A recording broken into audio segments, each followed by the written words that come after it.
Welcome to Trade Pro. In this video, I'm going to be explaining and then testing 100 times a strategy that combines RSI, price volume trend, and a multi-time frame analysis approach. So this strategy, I'll go over all the different parts to it and show you what I'm going to be doing for stop loss placement, take profit target, and entry criteria. Then I'll test it 100 times in a row and show the results at the end and kind of discuss things. So let's get into the strategy itself. This one was sent to me from a subscriber and Patreon supporter, and so I'm going to test it and see how it is. If you're interested in any of my affiliate links or joining the Patreon, then you can see those things in the description down below. But let's get into the strategy here and then test it out. First, I'll cover how to set up the indicators properly. So what I'll do is remove all of these and we'll just start from the beginning. So we'll go up to the indicators list and we're going to put on 3 RSIs onto our chart. The reason there's 3 is due to the multi-time frame analysis, and I'm going to be going in to each of these to change the settings. So you'll see how I set everything up. Another thing we're going to need is the price volume trend, or PVT, so I'll put that on as well. So first step here is I'm just going to drag this PVT directly onto this RSI, and that's it. I'm then going to go into that PVT and just get rid of it visually so it's not in the way. All right, so the first step, we've dragged that PVT into that RSI and then just kind of hidden it because we aren't going to be using that line. The reason I did that is so now I can go into the settings of my RSI and change the source to PVT. So you can see how the RSI changes. Now it's going to be using the price volume trend as part of its calculation. So we'll go into each of these RSIs and we'll change the source to the price volume trend. Oops. So if all those change, now we're going to go in and we're going to keep this one at the 5-minute chart for this first RSI. And I'm also going to go into the style and I'm going to change or turn off the RSI because all we're going to be using is the RSI based moving average, which is a 14-period moving average as the base setting. Okay, so this one is now complete. Now for this one, we're going to be changing it to the 30-minute time frame.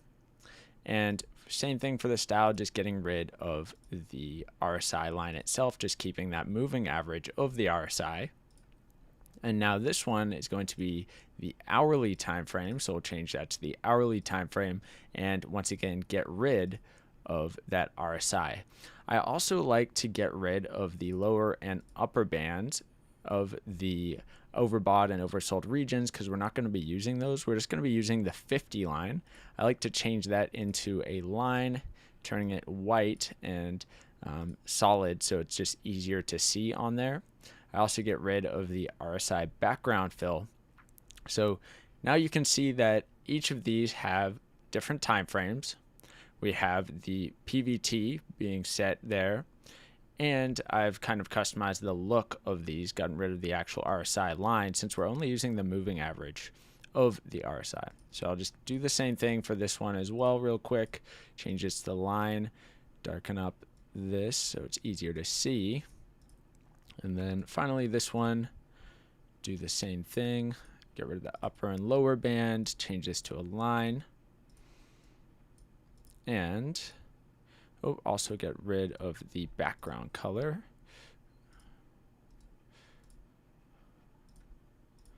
All right, so that is the indicator setup. We're not going to need any indicators on our actual chart, such as moving averages or other things that I've used in most of my videos. We're just going to be using the hourly and the 30-minute time frames as confirmations, and then we're going to be using this 5-minute time frame as the actual entry signal. So when we get an entry signal on the 5-minute indicator, we're going to double check with the 30 and the hourly to make sure our trend direction matches. So now let's get into the actual entry criteria and kind of go over how this strategy actually works.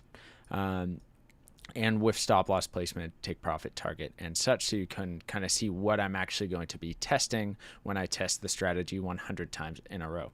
So let's go over a few trade examples and make it very clear what I'm actually going to be testing. The entry signals for this strategy are going to be given by the 5-minute time frame indicator. For a long entry signal, it will be given when the yellow line crosses over the 50 level, and a short signal is when the yellow line crosses below the 50 level. But you can't take every cross. You need to check your 30-minute and hourly time frame indicators just to make sure that they agree with what the 5-minute time frame signal is giving. So we get a cross up right here. I'll circle it. And we have to check down here on our 30-minute and our hourly to make sure that those are actually over their 50 lines if we want to take a long entry. As you can see, they are actually below their 50 lines when this cross happens, so it's not a valid entry. Now we have a cross down over here, which would signal a short, and we have to make sure that our hourly and 30-minute time frame indicators agree, which in this instance they actually do. So we can take a short entry on this cross down. So that's going to be our entry candle. The stop loss will be placed at the swing high for a short entry and the swing low for a long entry. For the profit target, I'm going to be testing it at 2 times the risk. So it's going to look just like this as a trade setup. So what I'll do is go through probably 4 more trade examples so you can really kind of understand what I'm actually entering based on. Then I'll go through the 100 tests and show the results at the end. All right, let's get into some more examples. Here are 3 more crosses down on the 5-minute time frame, while both the 30-minute and the hourly time frames are below their 50 lines. So all of these would be valid entries, but there's one thing to talk about, and that is another rule with the strategy where you can only take 1 entry at a time. So you're not going to be entering into multiple positions at the same time if you're already in a trade from a previous signal. So when they get this entry right here for a short trade, our stop loss is placed just above the swing high and then targeting 2 times the risk. We're not actually going to be taking the signals that happen while this trade is still open, if that makes sense. All right. Now let's get into some long examples. Now this long example has just happened recently. What we can see is that both our higher time frame indicators have gone over their 50 lines. Then we see the first cross up right here on our 5-minute indicator. So that would be right on this red candle. Stop loss will go just below that swing low there, and then targeting 2 times the risk, which still hasn't hit. So this is coming back down, and this one would still not be profitable based on this current setup, but still a valid entry. So you would want to take that if you're trading this strategy. Now let's go over some more examples. Okay, final example here for a long trade. We can see that both our 30-minute and hourly time frames are over their 50 levels. So we get a cross up here on our 5-minute indicator, and our entry signal is going to be given on this green candle right here. Place the stop loss just below the nearest swing low, and then targeting 2 times the risk. Okay, so that's it for examples. Let's just get into the 100 tests and go over all the results at the end.